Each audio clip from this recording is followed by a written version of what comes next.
What's up, everyone? Joe Waxman here, the mediocre astrologer. Man, he's okay. All right, guys.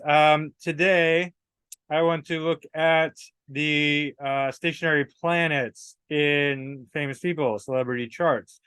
Some of you may know that I think stationary planets are the very strongest planets of all. They really are. They show something that's like really, really powerful in a person's chart. So let's get into it. But very quickly, please like, subscribe, share. It's really good for me if you guys can hit the like button, helps me out a lot. Comment down below. That's also really helpful. Also, please book a reading. Um, if you want to support me, if you like what I do, it'd be really great if you got a reading. I'm very good at readings, and I put a lot of energy and attention into it, and you'll benefit. You're gonna get a lot out of it. I help people. Go to my website. There's a couple new testimonials on there, and yeah, if you haven't gotten around to it, do that. Get a reading with me. Just email me macrogoldmachine@yahoo.com. Website is macroastrology.com. So without further ado, let's get into it.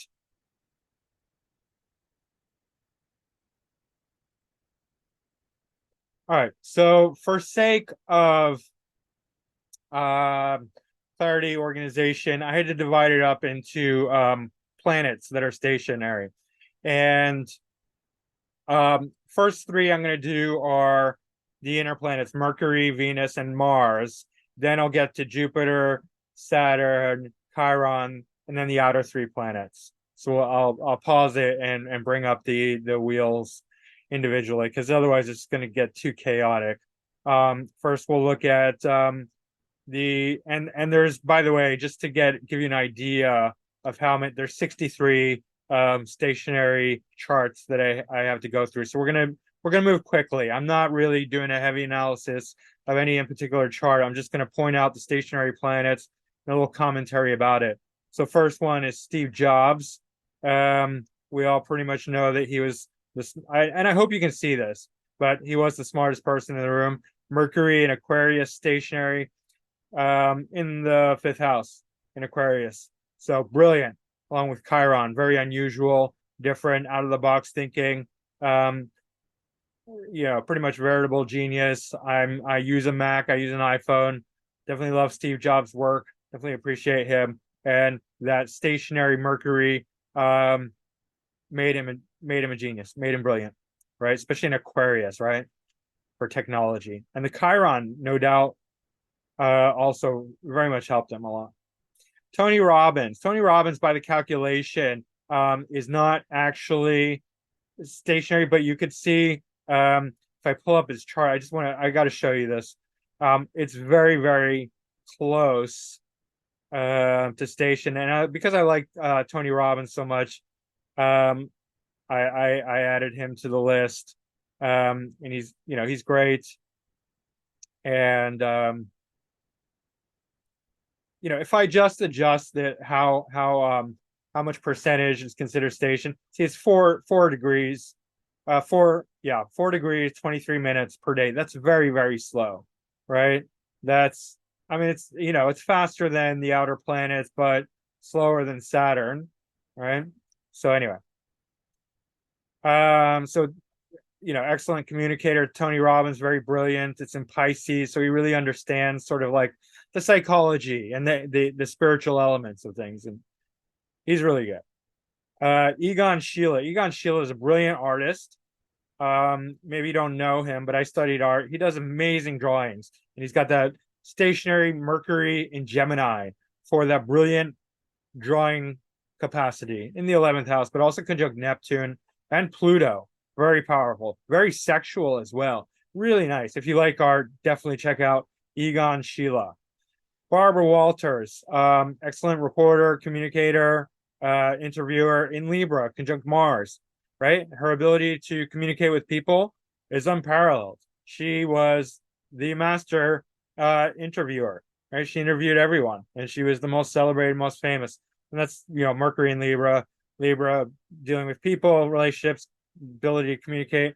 And also the Mars. Mars is not very good in Libra, kind of passive, but even planets in poor dignity will do well in the sign they represent. So Libra, still good for communications with people. Marina Abramovic, not a very likable character, but she did make a big name for herself. Mercury, stationary in Scorpio, and she is openly satanic, right? She's a Satanist, and that's all this heavy Scorpio, not just heavy Scorpio. I mean, I've got a lot of, they obviously Scorpio can go many different ways, but she's taking a very dark way, plus Cancer ascendant. Anyway, occultist, Satanist, really, really gross. But Mercury for skills of the hands. I have no idea really what she does, but she made a name for herself, so let's leave it at that. Billy Corgan, Smashing Pumpkins singer.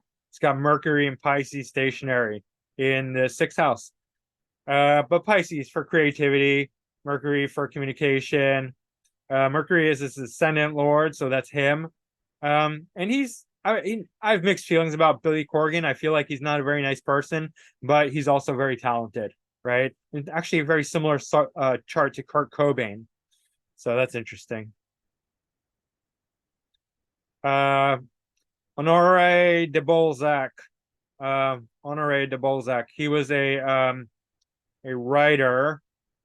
He's also got this grand water trine, but so he's got two things, and whenever you see grand trines, that a really strong one that can also be an indicator of somebody who's really, skilled and talented. But he's also got this very powerful Mercury station in Taurus. Let me just pull up his chart just because I'm kind of, I want to read what the little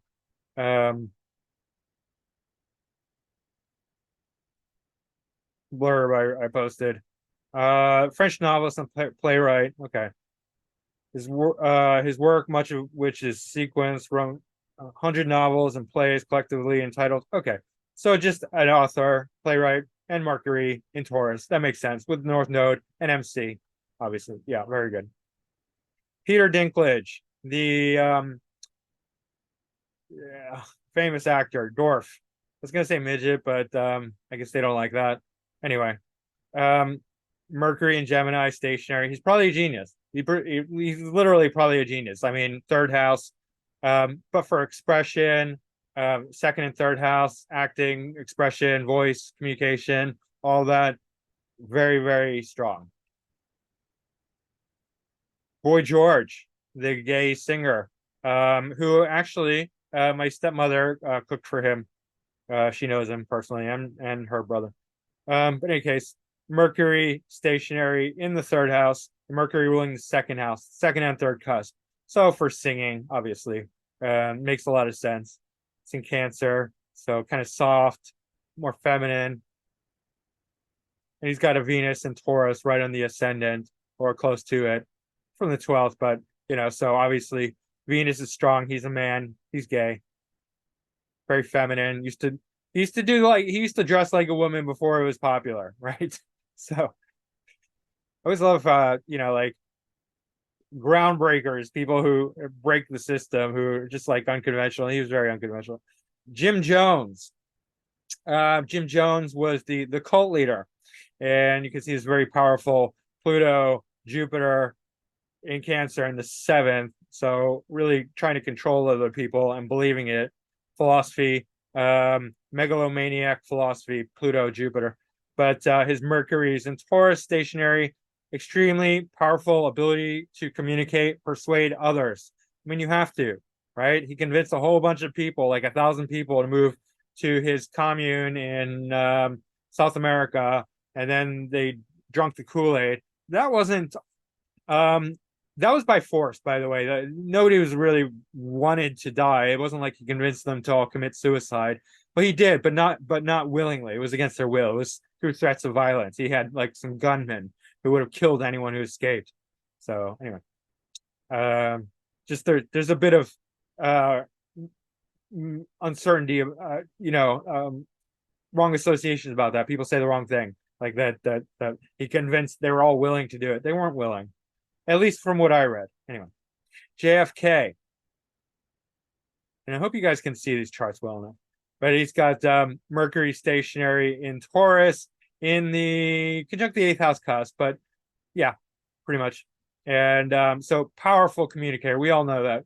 JFK, ask not what your country can do for you, but what you can do for your country, right? Mercury stationary Taurus. I have Mercury in Taurus, not stationary but slow. My Mercury is very slow in Taurus. So, in any case, but he's also got the Libra ascendant, so very great people person, communicator.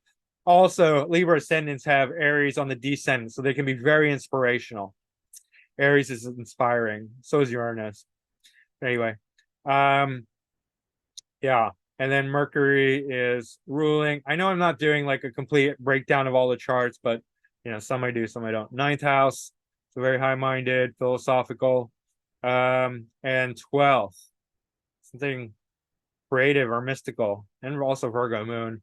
He's very similar to me, actually. Gemini sun and Venus, Virgo moon, Mercury Taurus, Jupiter Taurus. So Angela Merkel.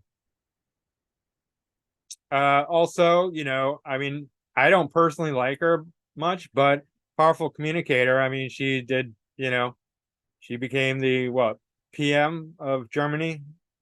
I guess so. I guess that's what they call it. But almost similar to JFK, but different sign. But anyway, Mercury, Jupiter, very expanded communication, big communication, expressive communication. But the Mercury stationary is very, very poignant, very not poignant, potent, right? Strong. And Cancer stellium, 7th, but moving into the 8th house. Ho Chi Minh, another politician. Vietnam. Let me just pull it up. I think it was the Vietnam. Where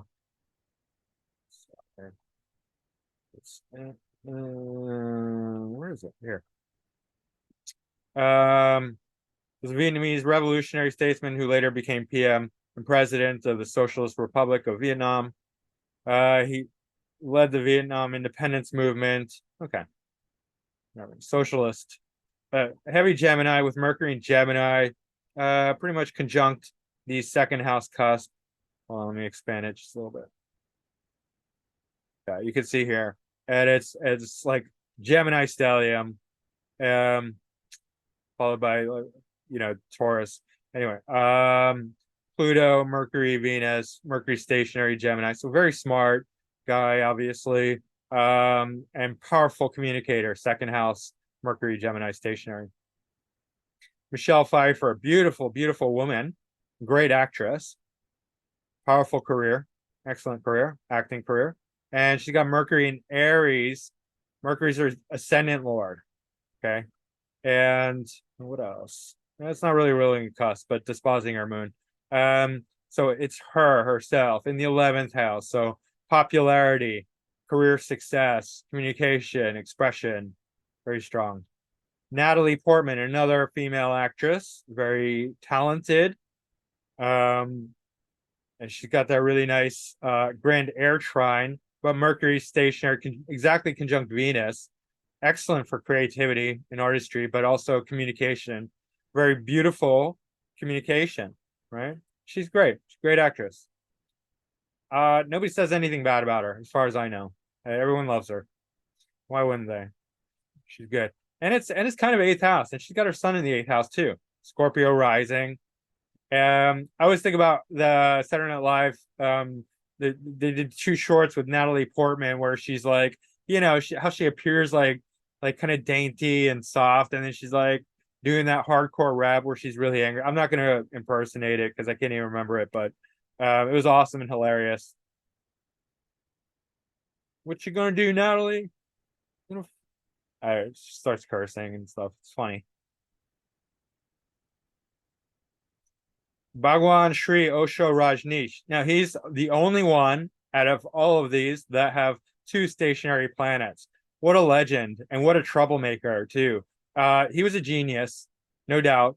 Very powerful figure, and had a huge, massive following and gained millions and millions of dollars just from communicating to people, right? Speaking to people. Of course, North Node conjunct the 11th house cusp in Aries and Uranus in Aries. So very inspiring.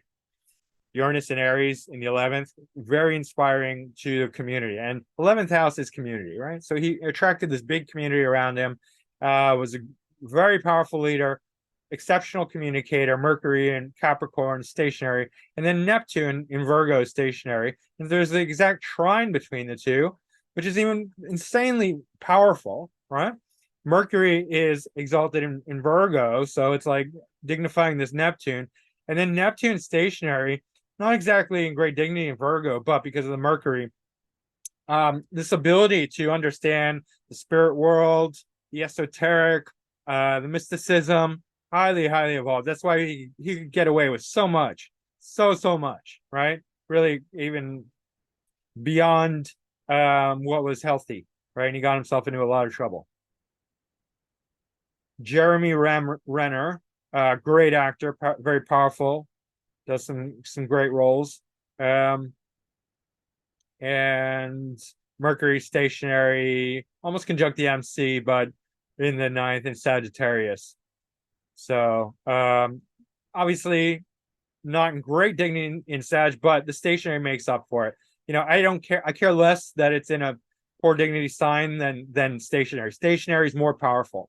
So Mercury, even in poor dignity in Pisces, Sag, you know, is still going to do great. So, yeah, so excellent communication, excellent for his career because it's still very close. You know, also going to be quite philosophical. I've never heard him speak, but probably if you got to know him, he'd probably have some very lofty, you know, philosophical ideals. But you know, Mercury, so I mean, not like a philosopher, but just very expressive communication and powerful. All right, so that is the Mercury stationary. You can see very talented people, very smart, great communicators. Some very skilled with the hands. Now we're going to go to Venus. And we got the not very likable Sarah Silverman, but she did make her name for herself, very talented. She got Venus stationary in the 12th in Scorpio. So kind of dirty. Her humor is kind of dirty, but very creative, right? Yeah, and she made a big name for herself. I don't like her humor, but you know, she's good at what she does. So Charlize Theron, Venus in Virgo, conjunct the ascendant, right? So even though Venus is not good in Virgo, it's in debilitation. It's stationary right on the ascendant, well, 4 degrees, and she's gorgeous. Charlize Theron has like a face that, you know, one in a trillion people, right? Like she's absolutely gorgeous, and her part of fortune is right there too, right? So it's her face, it's her beauty, it's her fortune, in fact. Mark Hamill, Luke Skywalker, what a legend. Also Venus and Virgo stationary. And what's really interesting is that you kind of get this like with Luke, especially when he's young, like this very like Venus and Virgo is just like especially for a guy, I don't know. Like it's a bit wimpy. Or at least he's a bit wimpy initially, but then he grows to be like, we love him, right? We you know, he's he doesn't play any other role. Like Mark Hamill is Luke Skywalker, right? He's just synonymous with Luke Skywalker. And in the end, he becomes like such a wonderful hero and a lovable hero, right? I mean, I love him. I think everyone loves him, but like in the beginning, he's like a little whiny, you know, and that has to do with the Venus and Virgo, but it's stationary. So it's still like, okay, you know, Mark, stop being such a whiny little bitch. But at the same time, we wouldn't want it any other way. We wouldn't want him not to be who he is. And it's South Node Venus. Also, because the North Node is moving into Pisces, so it's actually the Venus is dignifying this North Node because it's, you know, Venus is exalted in Pisces. So as he gets older, he gets better. Alex Jones. Now, Alex Jones is not the correct birth time. But some people I just want to have their charts anyway. Because he has a grand air trine. He is a communicator. He's not a Taurus rising, at least as far as I know. Maybe he is, but there's no birth time. But this is just 12 noon, 12 p.m. You can see. But his Venus is in Capricorn, stationary. Venus in Capricorn really loves powerful people, and the stationary Venus adds a lot of aesthetic value. What can I say? Like, it just makes him that much more of a great presenter. It's just something. There's something very likable, lovable about Alex Jones, and that's a lot of it has to do with this stationary Venus. Venus stationary is just, it's beautiful. Not so much in Capricorn, I guess so. It's not really bringing out the strongest in Venus, but the stationary is like Venus and Virgo stationary, still going to do great things, right? So we don't know where this is or what house is ruling. It's just Venus stationary, and so there's something very, very attractive about it. Tom Jones. We got Jim Jones, we got Tom Jones, we got Alex Jones. All the Joneses seem to have a stationary planet. But here, Tom Jones, legendary Vegas singer, has got Venus stationary in Cancer. And sixth house for, it's also conjunct Mars in Cancer, but fascinating. But, for the regularity of the being a regular Vegas performer. And there's something a little bit feminine about Tom Jones. Like it's like he wears makeup. I feel like he's got like tons of plastic surgery. I don't know if he has or hasn't, but he's got this very almost feminine quality to him. This is heavy Cancerian, and then Chiron. Really, really unique, out of the box, unusual, different. And Chiron's not hurting him. Chiron's not like, oh, he's so wounded. Everyone's always like, Chiron wounded. Stop it. Like, okay, I'm trying to be nicer with my criticism in case you can't tell, like, because I can be pretty freaking harsh, but so I'm like, stop it. Whatever. I crack myself up sometimes. Michelangelo has the most legendary Venus of all, in my opinion. Venus stationary in Aries in the fourth. What did he do? Yeah, he painted, but he made the most amazing sculptures and architecture. He was an architect. He designed all sorts of buildings. Fourth house, sculpture, architecture, fourth house. Venus, stationary, legendary beauty. Legendary. Enough said, right? Joel Osteen, the very powerful mega church pastor, right? Preacher, whatever he's called. This is not an accurate birth time, by the way.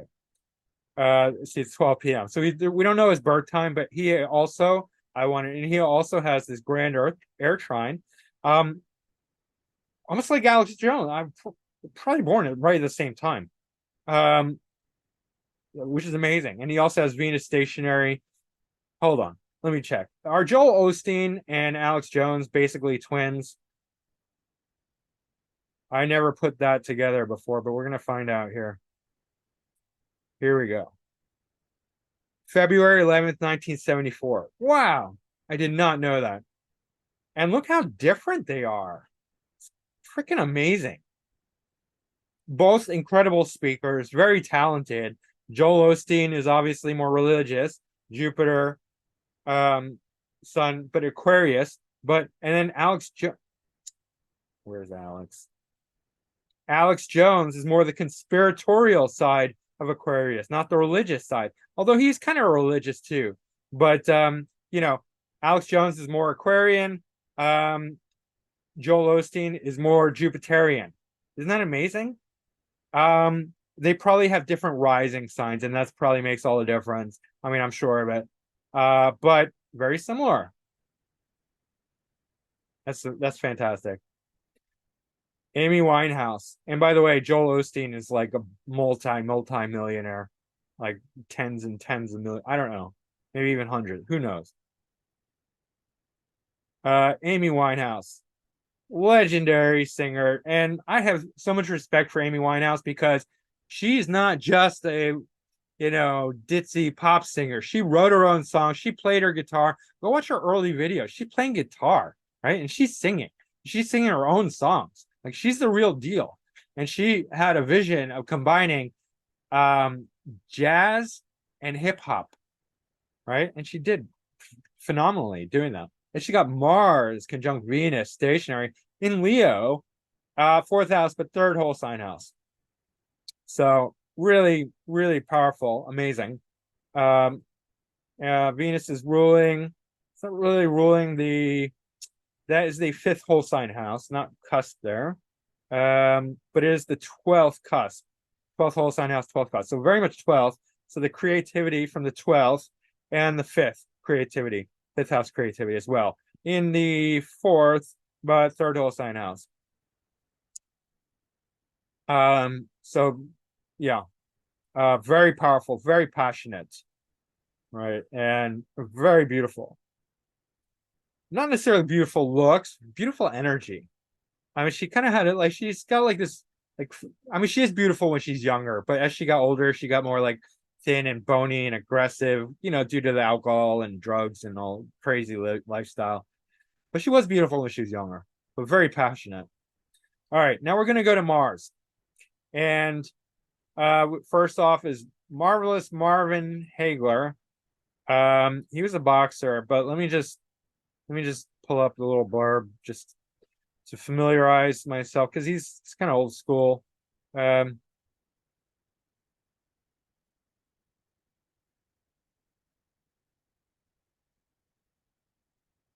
was an American professional boxer and film actor, competed in boxing from 1973 to 1987. He reigned undisputed champion in middleweight division from 80 to 87. Yeah, so I was too young. I wasn't really paying attention. Well, Mike Tyson was big, really big. Anyway, um,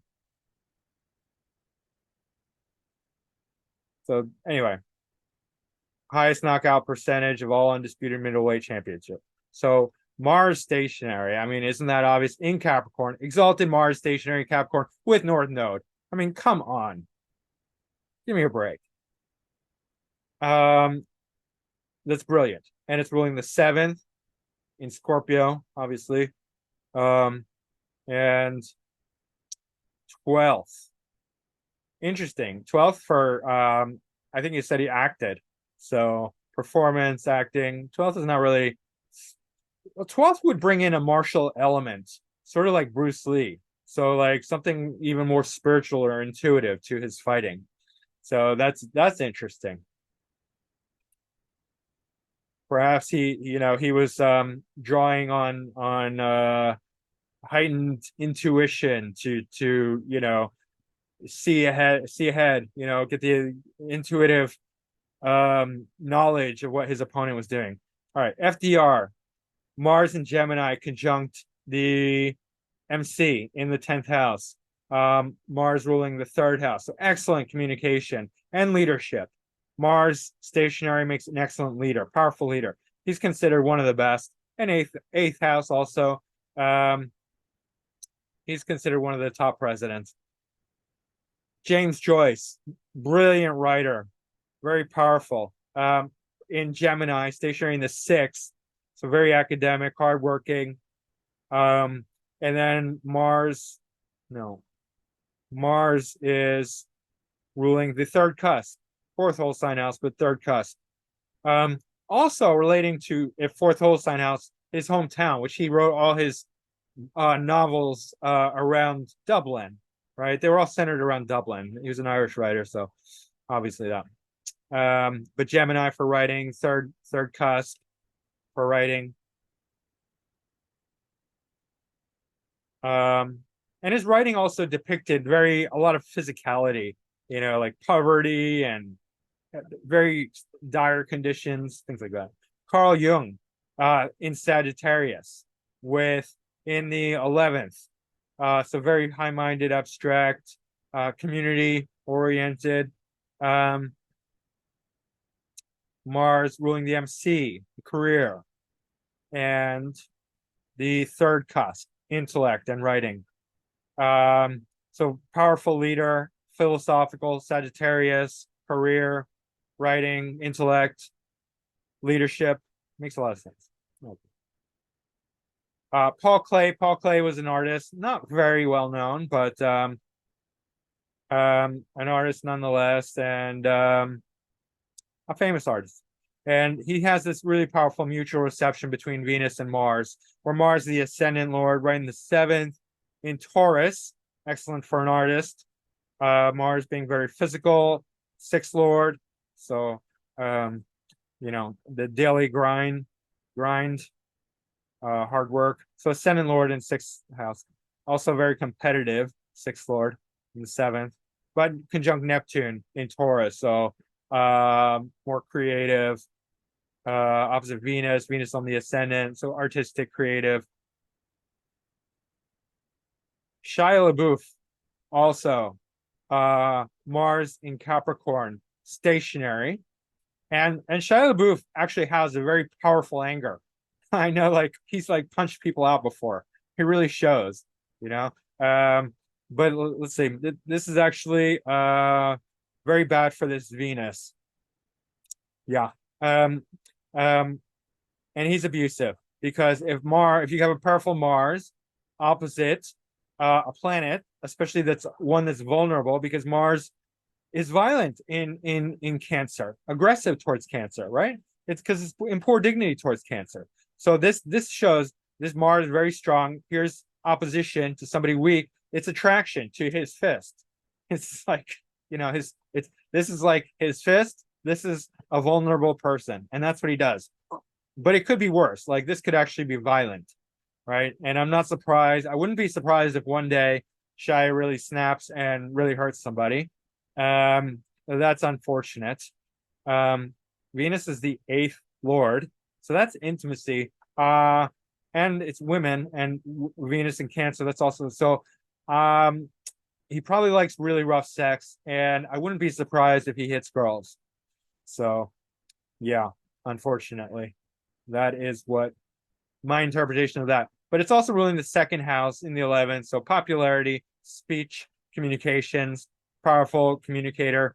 And he has that, he's not a very big guy, but he has like this very powerful anger and aggression and action oriented.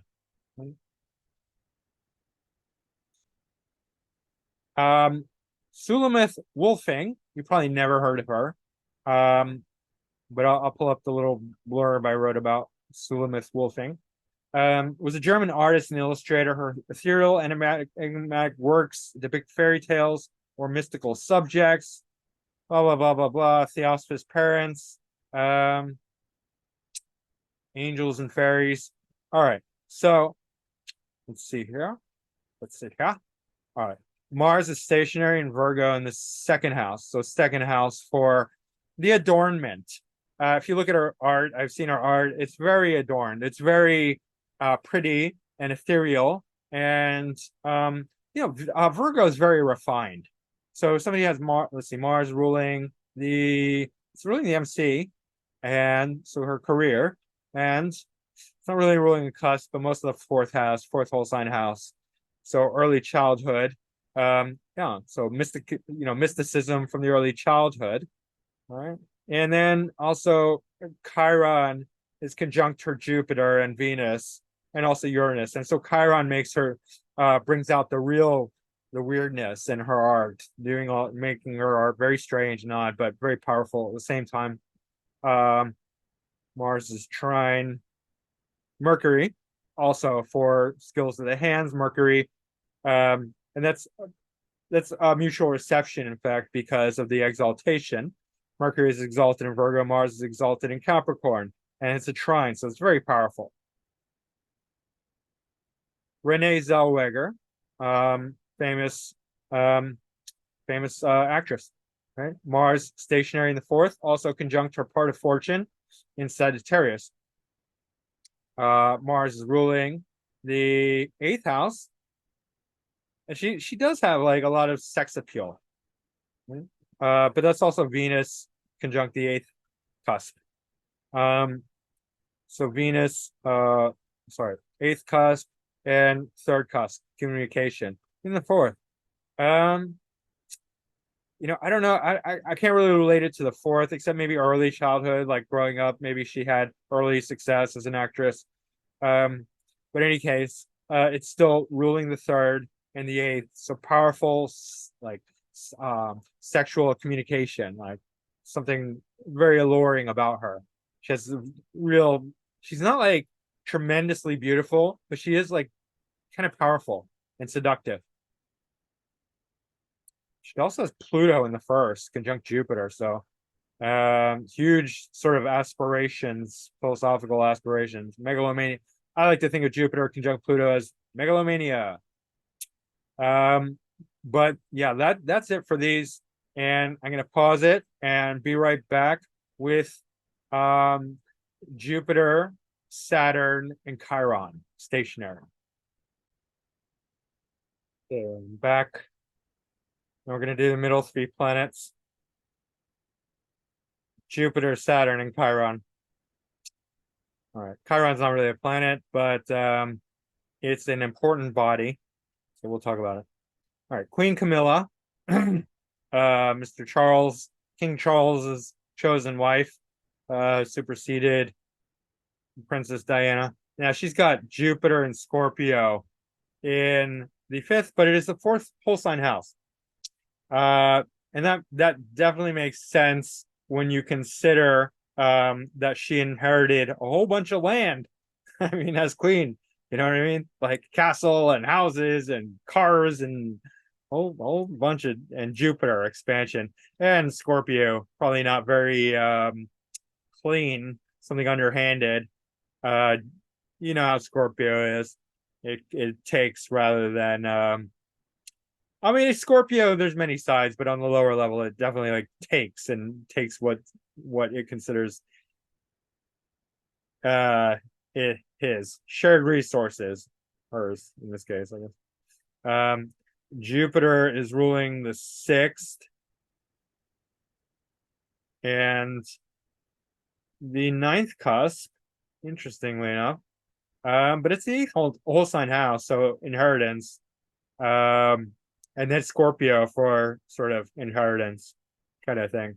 But in any case, yeah. And she's very, oh my gosh, look at this. I mean, 12th house stellium, huge, but also Saturn, Pluto, Leo, first house. Serious ego here. Heavy duty. All right. Narcissistic, I'm sure. All right, Magnus Carlsen. Let me just pull up his thingy.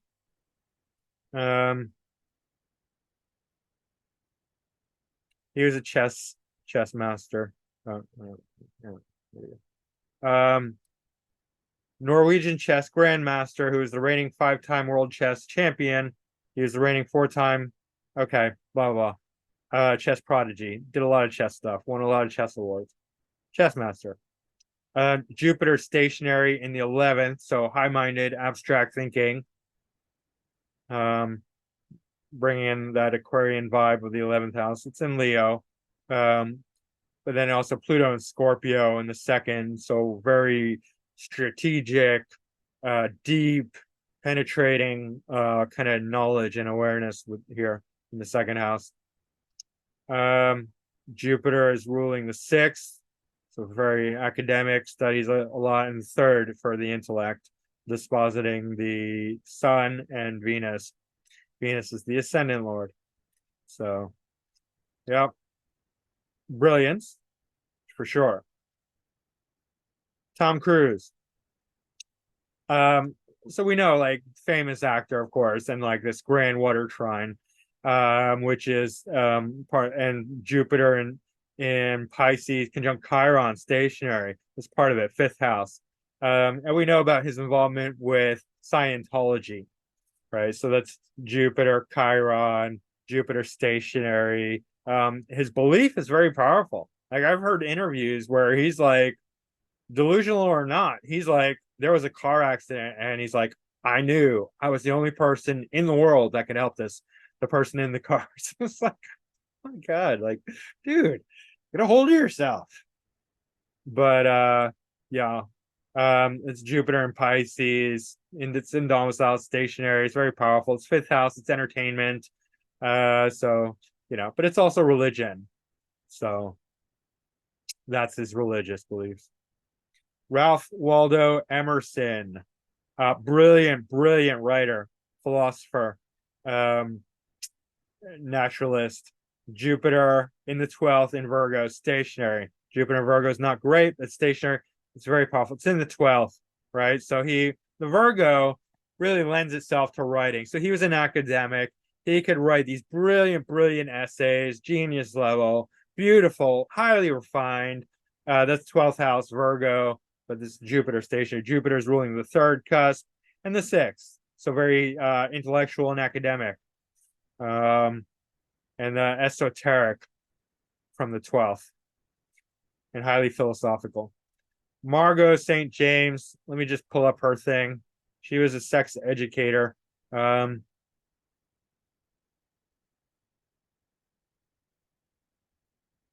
Sex positive feminist, founded the organization Coyote, decriminalization prostitution. So president, San Francisco, sexual freedom, advocated women's rights, organized sex parties and orgies, former prostitute. But in any case, she's a leader, she's a teacher, and she's a women's advocate. Jupiter in Capricorn, stationary, not in good dignity, it's debilitated, but still good for leadership. In the fifth house, also entertainment.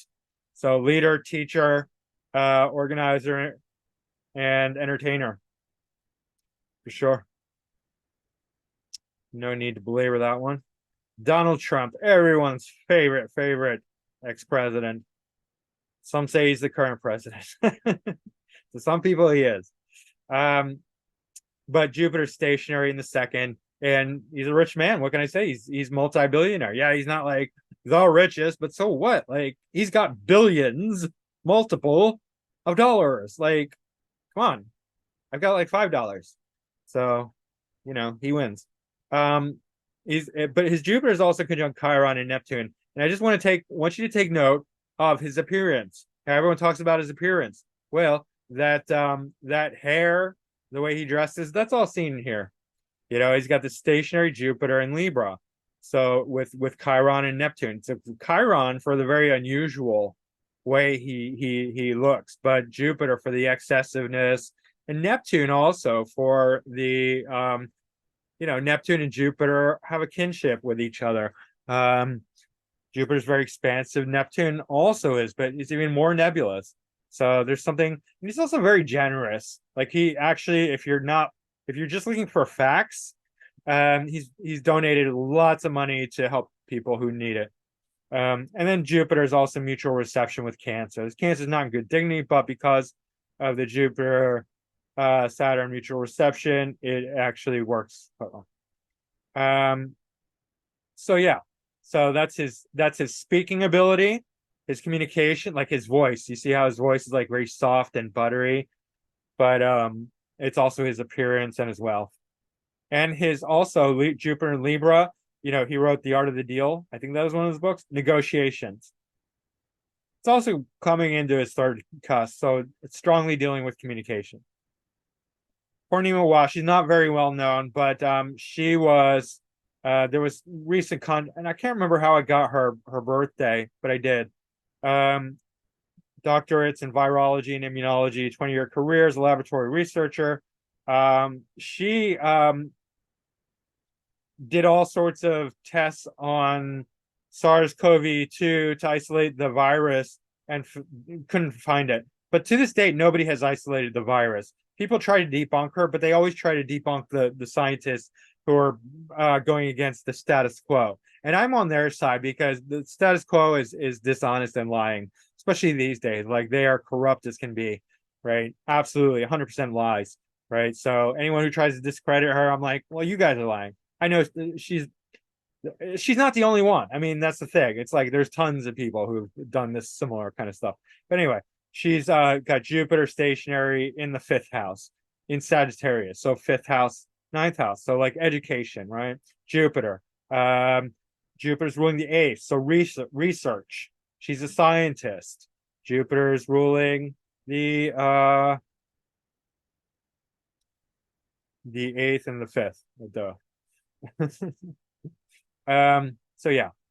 So that's Jupiter. I believe her, you know. And she was ridiculed, she was made fun of, and it was really hard for her. But anyway. This is now we'll do Saturn. So we got Alois Alzheimer. If it sounds familiar, because he's a scientist. Let me just pull up his little blurby thingy. German psychiatrist and neuropathologist and a colleague of who cares. Alzheimer is credited with the first published case of presenile dementia, which was later named after him. So a scientist. Saturn in exalted in Libra, stationary in the fifth house. Right. Yeah, brilliant. I mean, also look, Gemini ascendant with Sun and Uranus. So Uranus on the ascendant definitely are path makers. What is it called? Pave they clear a new path. They created new path, new territory. Very original, very unique, very independent. Great for discovery and invention. And he's got exactly conjunct the moon too, which is not great, but probably good for science. Plus it's exalted. It's opposite. Mars, well, that's not very good. Saturn is ruling the eighth cusp and ninth and 10th, right? So powerful, ruling a lot of cusps there. Yeah. So Saturn is very good for science.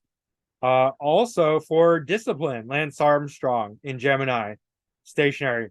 Lance won many races despite being on drugs.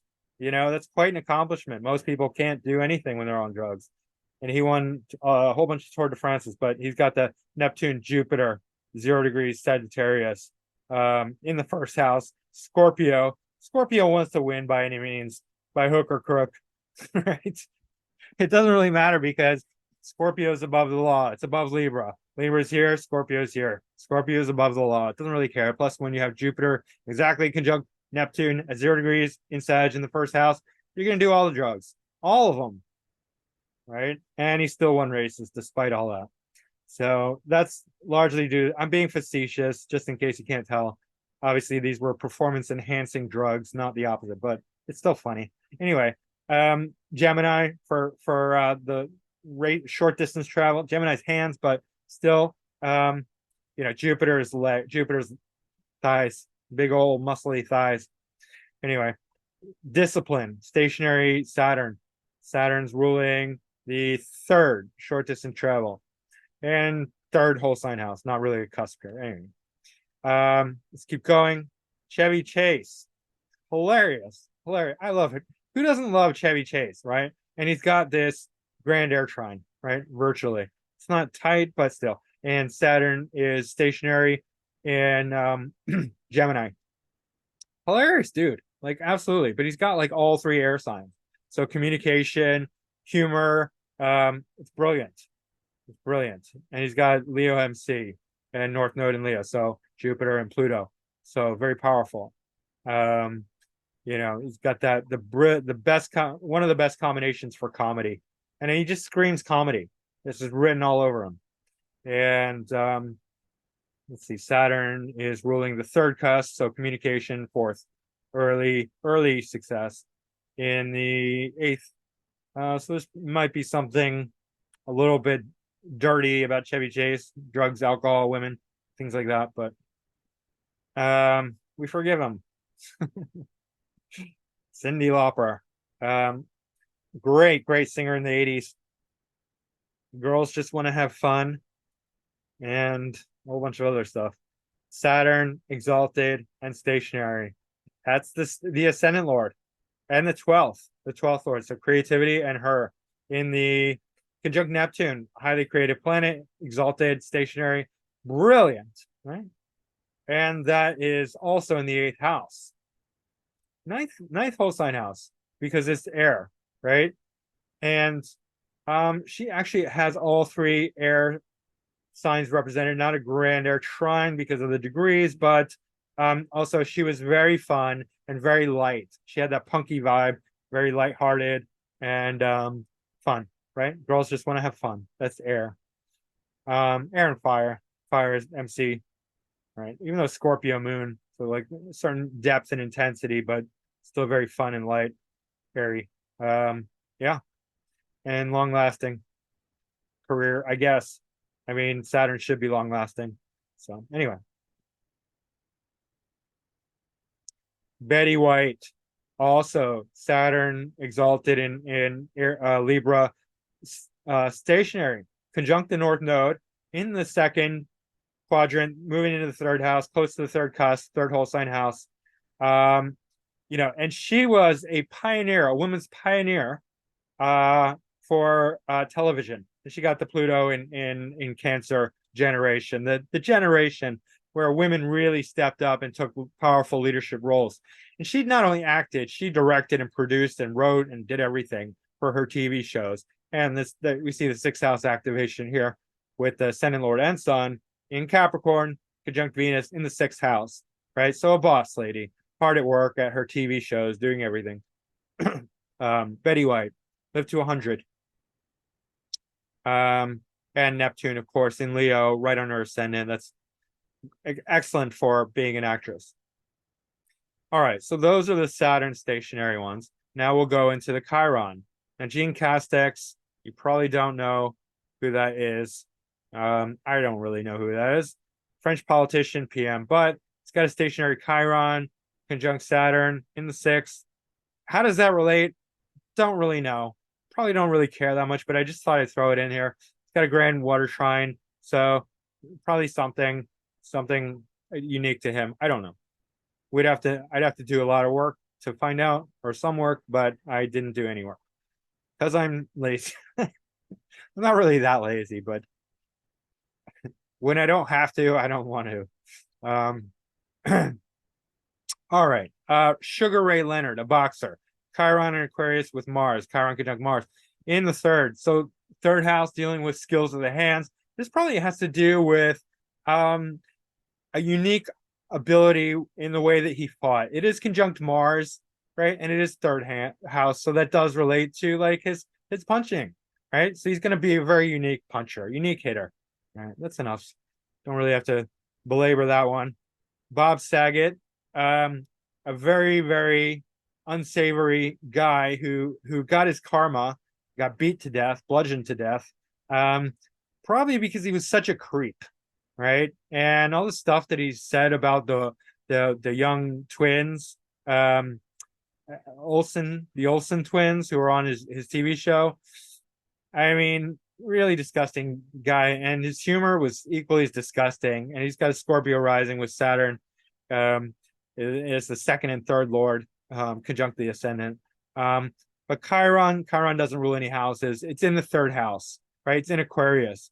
Also conjunct Mars, similar to Sugar Ray Leonard, but third house, Aquarius for comedy, right? So Chiron and Aquarius, definitely if you're going to be a speaker, not a boxer, but a speaker, comedian, like Aquarius is everything, right?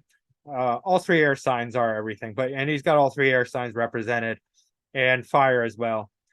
Jupiter, Pluto, megalomania here, ego out the wazoo. But anyway, Chiron stationary Aquarius will definitely be funny. It will be quite hilarious, and he was good. I mean, he was a successful stand-up comedian, so I mean, he's got to do something right. So Chiron stationary and Aquarius will be hilarious. Mike Tyson, Chiron in Pisces in the seventh, conjunct Saturn. Now, in the seventh, Chiron presents itself weird. So I have Chiron conjunct.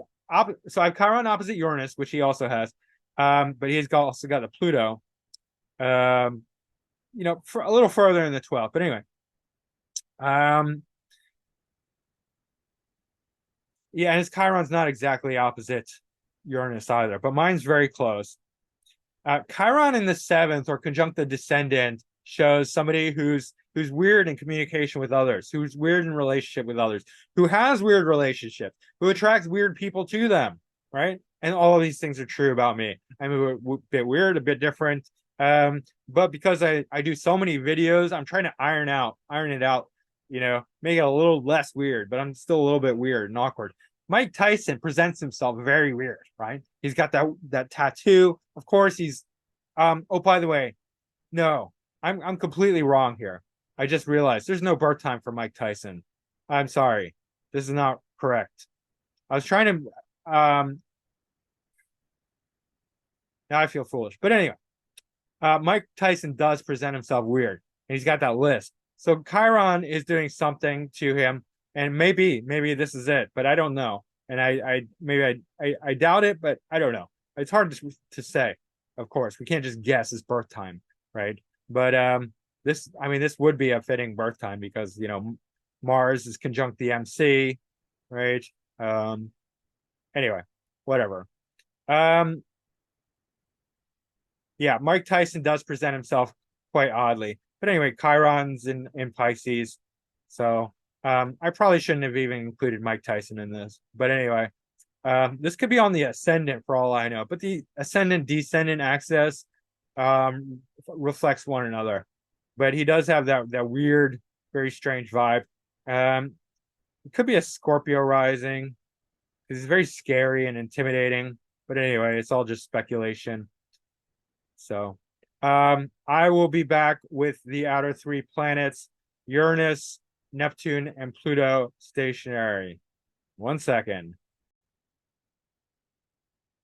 Everyone, so I had to redo the last part because I posted it yesterday and somebody told me that it didn't come out, and I watched it and it didn't come out well.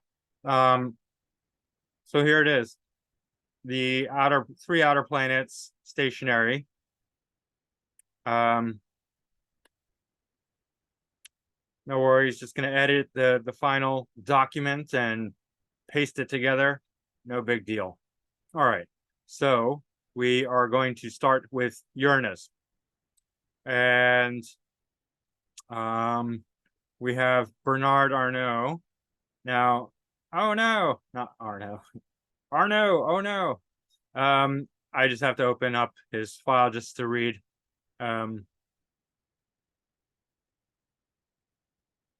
About here we are. Bernard Arnault, born blah blah blah.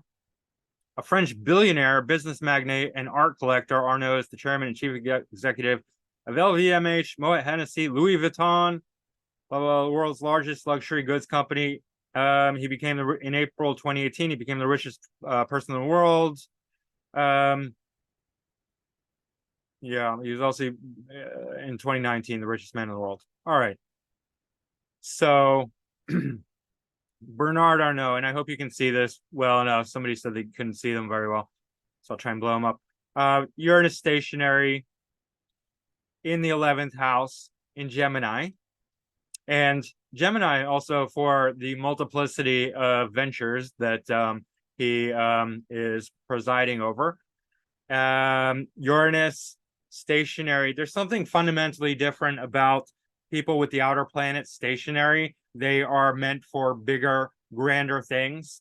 In the scope of life, Uranus often relates to inventions, discoveries, new things, trailblazing, new paths in the wilderness.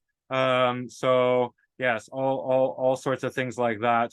We could also trace it back to Aquarius if we want. 7th house, business, 7th cusp, rather. Most of the 6th house, but the 7th cusp. So business in the 11th house, very popular. Louis Vuitton is probably the most successful fashion brand in the world, I think. I don't care. I mean, I don't want it. I don't have it. I don't anything. But as far as people who are concerned about that, definitely. So that is very prominent. Career success, 11th house, popularity, and yeah, Gemini. All right, let's keep going. Trent Reznor, 9 Inch Nails frontman. And it's interesting because I actually, when I was a kid, I was really into popular new music. This was way back in the late 80s, early 90s. And I remember seeing Trent Reznor in the news because he was making a video. This was before he was popular, but he was already starting to make like a, it was a tiny splash, and there was a video, and it was a camera that he attached to a balloon, and I don't know, it made the news for some reason. I remember seeing him, and I was like, "Huh, that's interesting." And then later he became famous, and then remember his song, "I Wanna Fuck You Like an Animal." Well, yes, he has Uranus stationary in Virgo, conjunct Mars and Pluto. Mars and Pluto are exactly conjunct. And this is actually the eighth house. It's the ninth whole sign house, but eighth quadrant. And so it's very appropriate for that because Uranus is very shocking, very jarring, very sudden. It likes to make a splash, more than a splash, a bang, right? So that's his whole vibe, a very powerful, thunderous clap, right? It's also conjunct Mars and Pluto, bringing in the sexuality, right? So yeah, and the eighth house, of course, right? So very intense, very deep, very aggressive and hard and edgy. And also the sound that he brought to the forefront, he was one of the originators of that what is it called, industrial, that electronica, that's very Uranian, and also Virgo because of the kind of perfectionism behind it, the crystal clarity of the digital you know beats and whatnot, music. So yeah, Trent Reznor. Also 9 Inch Nails. 9 Inch Nails is a reference to what they use in a coffin, right? So that relates to eighth house Pluto, especially, right? And the shocking elements of Uranus stationary. Meghan, Duchess of Sussex. What's interesting about this, actually, if you look at Queen Camilla's chart, Queen Camilla has Jupiter stationary in Scorpio. Scorpio is the sign that relates to inheritance. Both of these people married into royalty. Queen Camilla replacing, obviously, the departed Princess Diana, unfortunately. But yeah. Also, Meghan has Cancer rising, while Camilla has Leo rising. But most of Meghan's first house is in Leo, including North Node, Mercury, and Sun. So that is very prominent. She does have Pluto in the fourth, and Jupiter, like Camilla, relating to, and Saturn and Moon, relating to, well, this you could say third, but close to the fourth cusp, relating to land, right? You don't you marry into royalty without inheriting like a whole bunch of land and titles and who knows what, jewelry, vehicles, I don't know what they, lifestyles of the insanely excessive, ridiculous people. But she was also an actress, right? So that would be related to the fifth house, this Uranus. And yeah, the Scorpio, like I said, Uranus is co-ruling the eighth house, the eighth cusp. So in Scorpio. So yeah, that inheritance from marriage and whatnot. And like I said before, my prediction is being that she has North Node in the first in Leo, is that she's going to lose interest in Harry.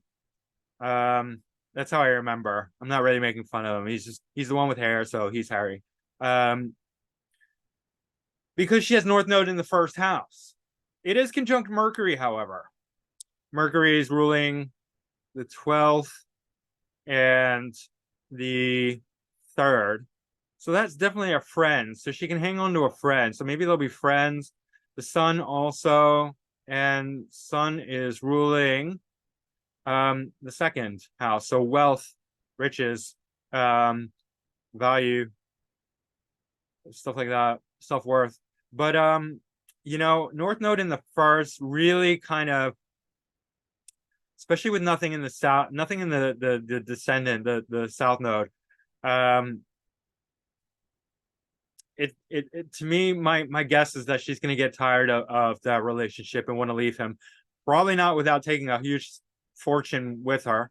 I don't know the politics or the social, like what the how I don't know. They have all these rules and stuff, but they moved away from the royal family. But I think it's not going to go work out well for them because of this. North Node in the first. North Node in the first wants to be alone basically as they get older, right? May not be completely alone. She's going to have some people because Mercury and friends and wealth and stuff like that. But yeah, it doesn't look good. So anyway, let's keep going.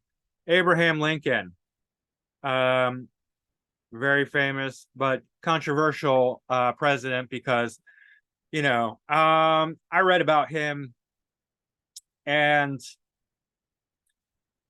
yeah, his top priority was not freeing the slaves. It wasn't. His top priority was to do what is best for his responsibility, the ruling the country, right? And freeing the slaves was secondary, which is fine. He was a very responsible person, and make that of what you will. Maybe I don't know.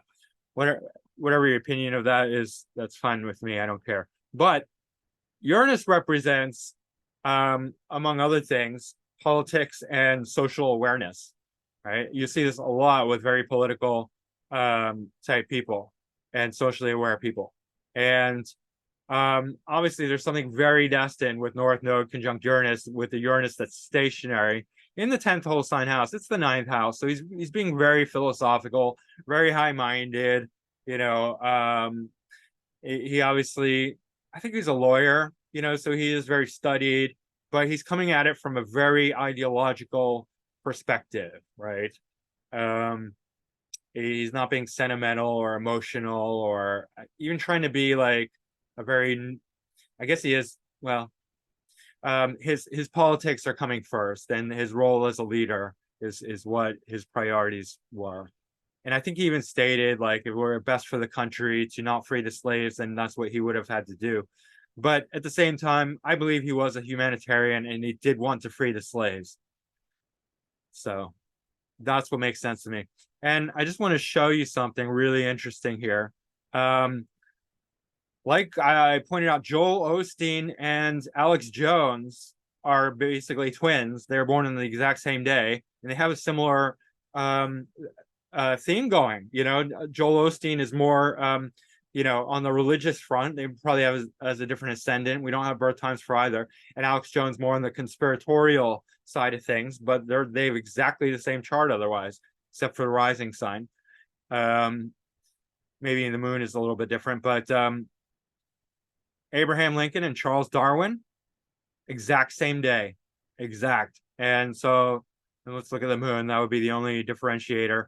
Moon at 21 degrees Capricorn and moon at 26 degrees Capricorn. Otherwise, incredibly similar, right? And both extremely impactful on society. So, I mean, is this a coincidence? I don't think so. These are two huge historical figures who've done groundbreaking stuff for humanity.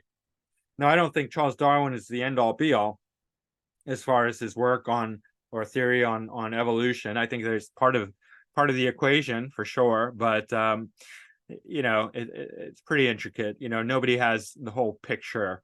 People add pieces to the puzzle, but they don't often get the whole puzzle, right? And I believe that about Charles Darwin. He understood some things, but not everything. But he has Uranus stationary in Scorpio, in the 11th house, right? So it's different. It was 9th house for Abraham Lincoln, also different rising sign, obviously. So Scorpio does deal with research and science. 11th house also is very big, right? This is not social or political here. This is it's in the 12th whole sign house, and it is Scorpio, so there's something very deep and mystical about it, but it's also very I guess you could say worldly, concerned with the world of animals, really, the world of science, but it's very big-minded. 11th house can also deal with science as well, because it's such high-level abstract thinking, right? But fascinating. Abraham Lincoln and Charles Darwin are basically twins. I mean, in the sense that they're born in the same day. And they both achieved groundbreaking, revolutionary things. William Blake. I'm going to read him just because it's interesting. All right. Was an English poet, visionary, painter, and printmaker, largely unrecognized during his lifetime. Blake's work is today considered seminal and significant in the history of both poetry and the visual arts. He was voted 38th in the poll of 100 Greatest Britons, organized by BBC. It's very subjective, of course. According to Northrop Frye, his prophetic poems for what is in the proportion to its merit the least read body of poetry in the English language. In proportion to its merits, the least read body of poetry. So he's saying it's meriting, it's worth much more than it's read. Others have praised Blake's visual artistry. At least one modern critic proclaimed far and away the greatest artist Britain has ever produced. So very noteworthy, regardless. So Pisces, creativity, of course. Uranus for being revolutionary, groundbreaking, trailblazing.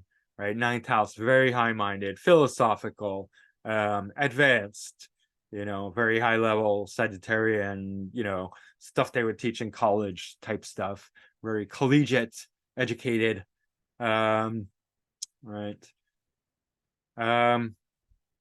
Uranus is also ruling the eighth cusp, so something very deep and powerful about that, and yeah, mystical, spiritual, even in Pisces, right? Visionary. They called him a visionary. That's very Piscean. And Uranian, of course. All right, so that is the Uranus. Let's look at Neptune. Lord Byron, the poet who I just did. He was in my Astrology of Poetry video. And he has Neptune stationary in the fifth house in Libra. And is that perfect for a poet? Yes, it is. Fifth house for creativity, for the arts. Neptune for vision, for creativity, for artistry, for esotericism, for sort of tapping into the dream world, right? And in Libra is great. It's an air sign. It's perfect for, you see that. I mean, Libra is so well-rounded, really so balanced. It can apply to so many different things, but arts, writing, just as well as anything else, right? Yeah. Let's see. Neptune. Essentially, yes, it is the co-MC Lord, right? Along with Jupiter. So that makes a lot of sense as well. So that's Lord Byron.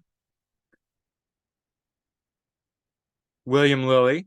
I'm going to read him because even though I know who he is, I just need to clarify for everyone else. Was a famed English astrologer and occultist during his lifetime. Lilly was particularly adept at interpreting the astrological charts drawn up for orrery questions.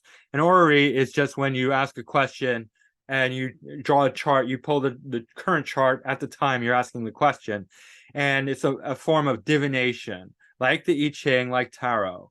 And it's very involved. You have to learn how to read it really in depth. And I studied a little bit. I'm not particularly well experienced in orrery astrology, but hopefully one day I will be. He caused much controversy in 1666 for allegedly predicting the Great Fire of London some 14 years before it happened. For this reason, many people believe that he may have started the fire, but there is no evidence to support these claims. No.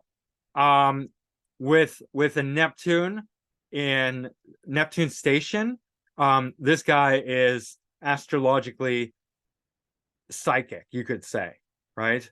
It's also conjunct Chiron by the exact degree, same degree. In Leo, sixth house, so very academic, very intellectual, combining the mysticism of Neptune, right? The psychic. It's even he's a Pisces rising, so I mean, It's got Jupiter in the eighth, right? Um, this is a very, very in tuned person, right? He's deeply in tune with the netherworld, right? The spirit world. With a Neptune stationary, it's very powerful. Plus Chiron, right? Chiron again, and I'm always going to say this, not just the wounded healer. Chiron represents many things, including astrologer, teacher, healer, mystic, shaman, right? Chiron was a high level being, right? So it's tying into that. So there's something very, very special about this man and his ability to predict the future, to see mystical things through astrology, right? He does have that Saturn in Scorpio in the ninth house. So very high level sophistication in astrological, esoteric, occult matters. Saturn is limitation, but it's also mastery, right? Because Saturn is the thing that we have to struggle with for our whole life, and then eventually we become master of it. Potentially, we can. Right. Again, we have Osho Rajneesh. He was the only one with two stationary planets. What a legend. A lot of people have a hard time embracing him. I think he's great, but the only thing is with Osho, you have to know who he is, right? And then you're safe, right? People are like scared of him because he did all kinds of crazy things. Well, yes, because he was a huge, huge figure, right? Was he wise? Yes. Was he spiritual? Yes. Was he incredibly intelligent, like a genius, basically? Yes. Could he attract an enormous following? Um, Yes, right. He did, right? Was he also misleading people? Yes. Was he a trickster? Yes. Did his ego get in the way? Yes. Right. But he's brilliant. I mean, he's a genius. He's got Mercury stationary, trine Neptune stationary in Virgo. And Mercury is, exalted in domicile in Virgo.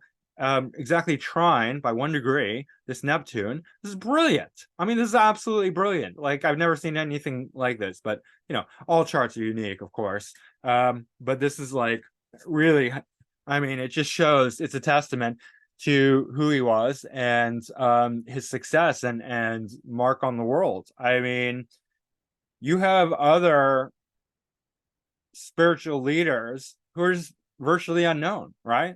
They're not, just because you're enlightened or have a very high level, enlightenment is a loose term, right? But just because you have a very high level of spirituality doesn't make you necessarily all that interesting. You might be quite boring, and you might be absolutely, telling the truth, and still you only attract a small following, and nobody knows about you. That's, I mean, some enlightened beings don't even want any attention, right?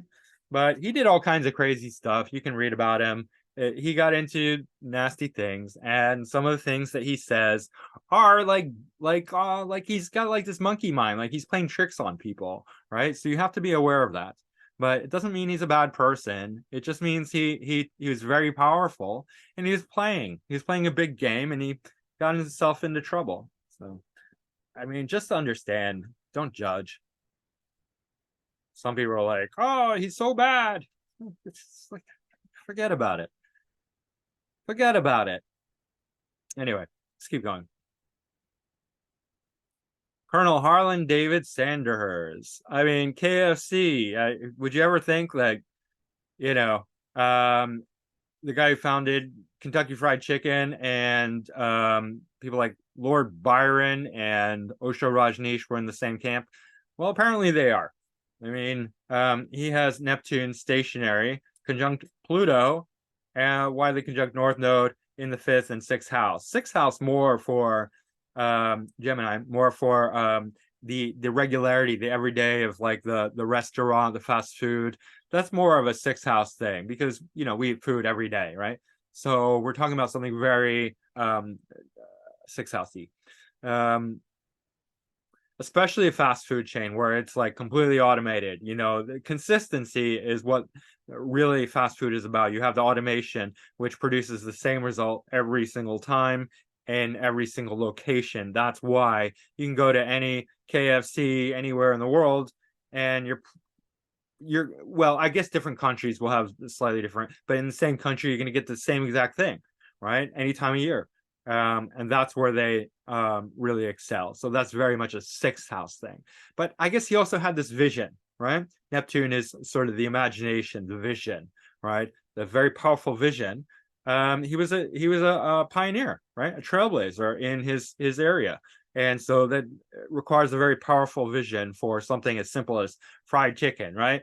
A lot of people would take their secret recipe that was, a success and just have a successful restaurant. He's like, no, look at that. Let's do a whole empire of fried chicken, right?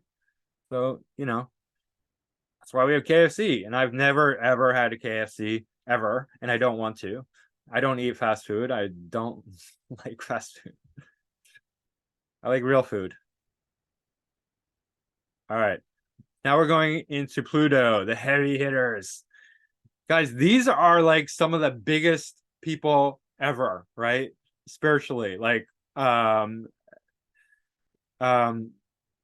Sebastian Bach. I mean, if you know, like I just have endless praise for this man and his accomplishments, his music. It's so unbelievably powerful. Like I actually like listening to Bach. It's not just I respect him and I think, oh, he's a great, no, I actually listen to him. And I don't listen to a lot of music. Like I'm really, really picky with what I want to listen to. His music is so powerful. He's got this Pluto and Cancer stationary in the fourth, right? As far as fourth house, I guess that's tying into his, maybe he was an early child. I don't even know his life story, but he's probably a childhood prodigy, right? I know Mozart was, right? Mozart had South Node conjunct Uranus, but Bach has the Pluto stationary. And not only that, I mean, exalted Sun right on the ascendant, exalted Venus conjunct Mercury in the 12th. I mean, so there's so much. I've already broken down his chart and I don't want to belabor it, but Neptune and Pisces. This man was a genius. He was the father of musical theory and a legend, and extremely powerful, potent music. Deep. Moving. All right, now we got Jack Parsons. I'm going to have to read about him.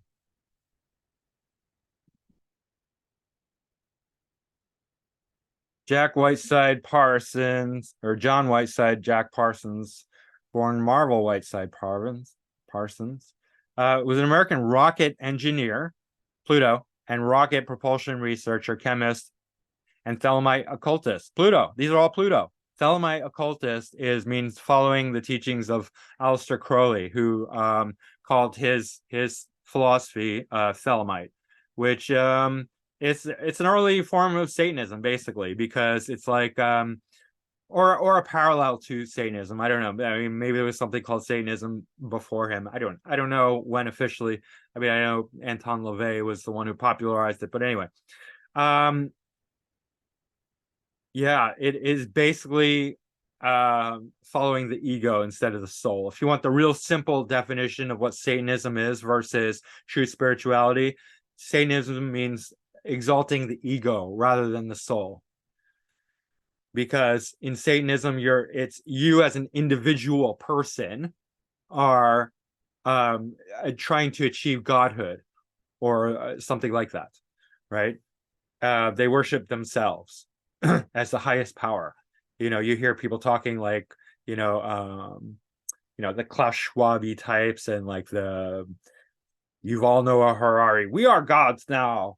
That's Satanism. Like these are Satanists, literally. That's where they get the idea. This is not hyperbole. That's actually what they worship. They worship their own self. So it's ridiculous. It's stupid. All right. Associated with Caltech, Parsons was one of the principal founders, both the Jet Propulsion Laboratory and the Aerojet Engineering Corporation. He invented the first rocket engine to use a castable composite rocket propellant and pioneered the advancement of both liquid fueled and solid fuel rockets. After a brief involvement with Marxism, he converted to Thelema. See, Marxism, Satanism, it's kind of the same thing. The English occultist Aleister Crowley's new religious movement. He was also, I'm going to stop reading it. He did some other stuff, whatever. He also involved himself with L. Ron Hubbard of Scientology fame, notoriety. And L. Ron Hubbard was completely insane. He was a madman. He was a good, I don't think he was a great fiction writer, but that's probably his best quality. Was a fiction writer, but he was insane. And I read that they got together and they would do sex magic. And the sex magic was this: Jack Parsons would jerk off, because two men, right? And L. Ron Hubbard would read some sort of like incantation or something like esoteric, whatever, and he would look around for spirits, right? Like demons or ghosts or whatever. And it was like that's the extent of it. And if you like hearing it, it sounds like completely ridiculous. And here's like a rocket scientist jerking off to another guy reading some ridiculous incantation. And I'm not saying all that kind of magic is ridiculous. Like, it's ridiculous in some senses, but there are probably people who can make it work. I don't think they made it work. And it sounds terrible. Like, I wouldn't want to be any part of that. But anyway, Jack Parsons has Saturn conjunct Pluto in Cancer, right? In the first, basically conjunct the second house cusp. And so Saturn is often related to science, and Pluto as well. And Saturn and Pluto together are so intense and heavy-handed, right? And his Pluto is stationary. Saturn is in poor dignity in Cancer. And this is obviously somebody who's obsessed with materialism, second house, because Saturn and Pluto together is just so, it's almost like a black hole, right? Obsessed with materialism, science, obviously, occultism, not in a healthy way, because the Saturn's not very good. And I just don't really like seeing Pluto and Saturn together. They're just too dark and heavy and negative, right? Like, these are the two darkest, heaviest planets together. And in Cancer, it's not a good combination, right? But he does have a grand water trine with Mars in Scorpio, Mercury in Scorpio. And then he also has a grand air trine, believe it or not. I mean, that's crazy, but yeah. So highly intelligent, but his values system is not in the right place. This is also somebody who thinks of himself like very extreme, because this is where you get our self-worth in the second house, right? So it's on the one hand probably quite negative, but on the other hand just completely obsessive and trying to gain and gain and gain, right? So like the ego, the Thelemite, right? By any means he needs to gain, add to his ego. So, and Saturn's ruling the 8th cusp and 9th cusp and 10th, right? So 8th, 9th, and 10th cusp. So career and occultism, science research, as well as higher studies. Anyway, Linus Pauling. Let me read about him.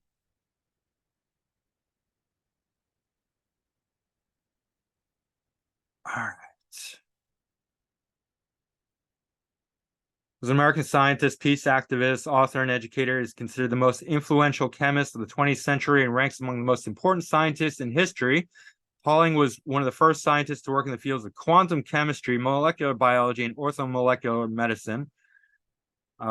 He's one of the small group of people who have been awarded more than one Nobel Prizes. One of the only two people to receive them in different fields. The other was Marie Curie, and the only person in that group to have been awarded each of his prizes without having to share it with another recipient. So quite an accomplishment, quite a list of accomplishments. One of the greatest, most notable scientists of all time. So Scorpio rising, Pluto in the 8th, stationary in Gemini, conjunct part of fortune, along with Neptune in Gemini. So yes, science, research, intellect, and that's actually the same similar. I mean, I have my sun right here at 15 degrees Gemini, right, and Venus 11 degrees. So similar to me in different planets, obviously, Sun versus stationary Pluto. But also check this out: opposite Uranus, Pluto stationary opposite Uranus. So that is quite brilliant. And then Neptune as well, and then part of fortune, right? Neptune and North Node in Scorpio are in conjunct, so they're connecting, not very smoothly, but still. Then part of fortune with Mercury. Well, Mercury in between, sort of, Mercury dignifying these three with a square. So taking some through some effort. Mercury's also not very it's in Pisces, but think about Pisces with scientists. I mean, they obviously need some like very solid to be a scientist with Mercury and Pisces. You need some very solid like Capricorn and earthy stuff, South Node Taurus, but also the Pluto, Uranus, Gemini 8th house, that it needs to be grounded, in other words, right? Because otherwise it's too ethereal. But it can really help with discovery, because Mercury in Pisces is going to be very expansive. So they can be, move into the realm of the imagination and discovery, right? So it's very fascinating. I mean, hopefully you guys are getting how powerful and potent these stationary planets are, right? Even when it's like, okay, Pluto moves slow on its own normally. When it's stationary, it's like even way more powerful, right? The greatest scientist in the world, the greatest musician in the world, musical theory, musical composer, right? Some of the most powerful people in the world have these stationary planets. It's quite impressive. Queen Sophia of Spain. I mean, no big deal. Only a queen, right? In the second house in Leo. Second house, wealth, riches, value, self-worth, Leo, royalty, 1 degree. I mean, enough said. I mean, that's really like, how much more do you need? Like, this is royal. Like, if you're not born into royalty with this, you probably will become the equivalent of royalty in your lifetime, providing that it's not somehow messed up in other ways. I mean, she's got South Node Uranus in Taurus, North Node Mercury Sun in Scorpio. That's interesting. So born into wealth and perhaps trauma even. South Node Uranus can sometimes be very traumatizing in early childhood, but it could also represent genius or talent or spiritual awakening.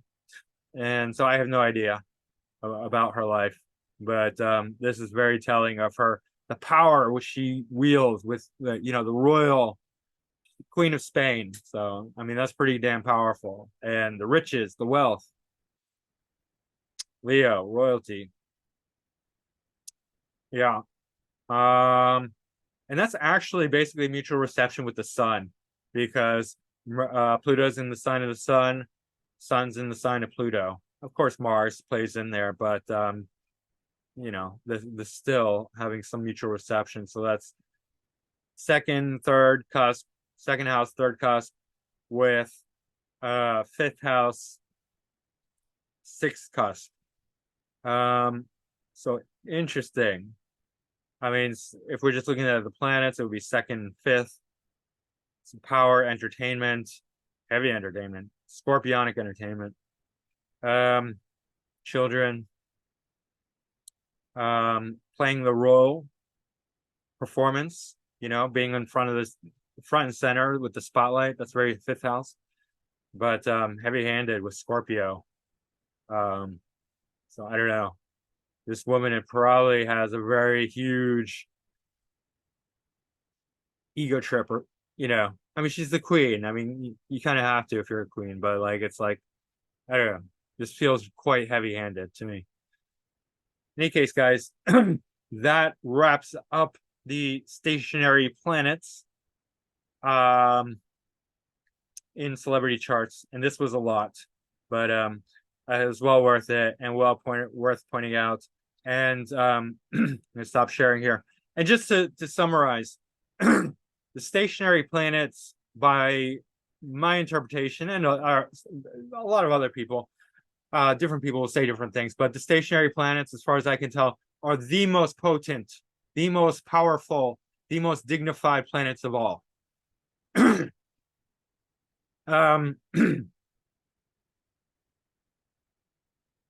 I guess dignity might have, you could interpret it in different ways by how well they act, like a powerful, Pluto, in the case of like somebody like Jack Parsons, it's not always going to behave well, right? Not every person represented here in all the planets were well behaved, but certainly powerful, certainly potent, right?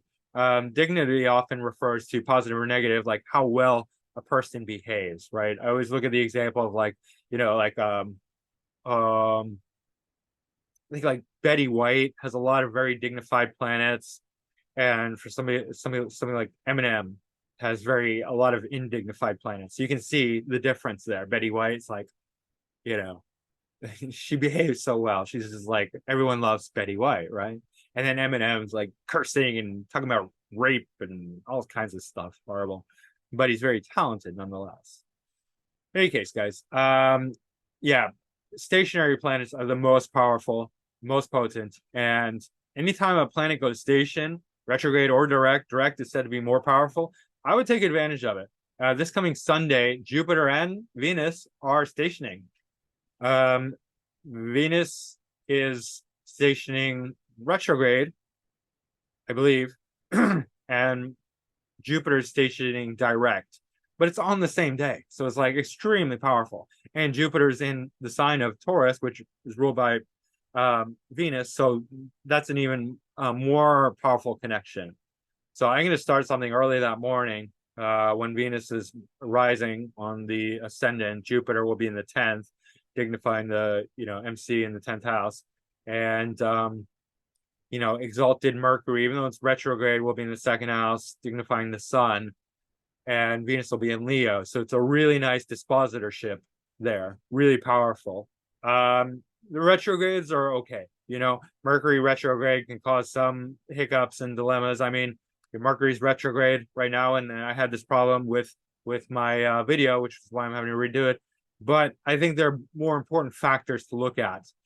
Retrogrades aren't bad. You don't want all direct planets unless you're like, you want to be like incredibly smooth and flowing. But if you want some resistance, some questioning ability, some ability to say no to outside influences, then you need some retrogrades, right? If you want the capacity to question yourself and question others and to really dig deeper, you need retrogrades. So retrogrades aren't bad. Don't avoid retrogrades. Right. All right. So, guys, like, subscribe, and share. Please hit the like button. Please book a reading with me. I just uploaded the video Astrology of Lisa to demonstrate what a personal reading looks like, because public readings and private readings are going to be a little bit different. But I did my best to demonstrate how I do the private readings, and it's it's worth checking out if you haven't got a reading with me, because I cover a lot. So some people are like, do you do more than just natal? Of course I do more than just natal chart reading, right? I cover everything and I answer all questions. So I really put a lot of energy into helping people when I give readings, and to giving everything possible. All readings generally go over an hour. Some readings go up to 2 hours, depending on what the person, their chart and what we're talking about. So I'm very generous. So book a reading. It's well worth it. You'll get a lot of help out of it. So yeah, guys, that's it for now. Go to my website, macroastrology.com. Email me at macrogoldmachine. And I will see you guys again soon. The mediocre astrologer signing off. Meh. He's okay.